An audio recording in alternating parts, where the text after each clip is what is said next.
গ্রামের শেষ প্রান্তে একা থাকতেন বৃদ্ধা সুলতানা খালা। বয়স হয়েছে অনেক, হাত পা শক্তি কমে গেছে, কিন্তু মন ভরপুর ভালোবাসায় ভরা।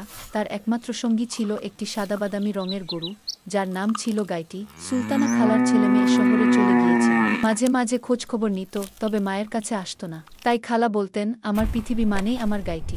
প্রতিদিন সকালে সুলতানা খালা ভোরে উঠে গাইটিকে গোসল করাতেন, খড়ঘাস খাওয়াতেন, মাঠে নিয়ে যেতেন। গাইটি শুধু একটা গরু ছিল না, যেন তার নিজের মেয়ে। খালা তার সাথে কথা বলতেন, হাসতেন, মন খুলে দুঃখ ভাগ করতেন। একদিন অদ্ভুত ঘটনা।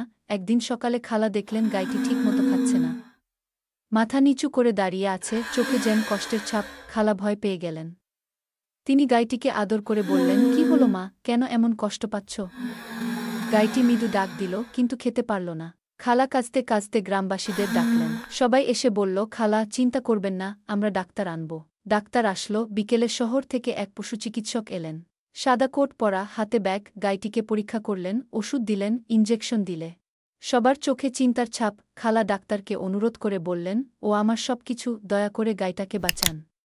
ডাক্তার বললেন, ভালোবাসা আর যত্ন থাকলে গাইটি সুস্থ হয়ে উঠবে। খালার ভালোবাসা। পরের কয়েকদিন খালা গাইটির পাশে সারাক্ষণ ছিলেন। নিজে না খেয়ে গাইটিকে যত্ন করতেন, গরমে পাখা দিয়ে বাতাস করতেন, মুখে জল দিতেন, স্নেহে হাত বুলিয়ে দিতেন। গোটা গ্রাম অবাক হয়ে দেখল, এক বৃদ্ধা মহিলার ভালোবাসা কিভাবে একটি প্রাণীর প্রাণ ফিরিয়ে আনে। সুস্থতা আর আনন্দ। কয়েকদিনের মধ্যেই গাইটি আস্তে আস্তে সুস্থ হয়ে উঠল। আবার ঘাস খেতে শুরু করল, মাঠে হাঁটতে শুরু করল। খুশিতে সুলতানা খালা গাইটিকে জড়িয়ে ধরে বললেন, তুই শুধু গরু না, তুই আমার প্রাণ, আমার পরিবার।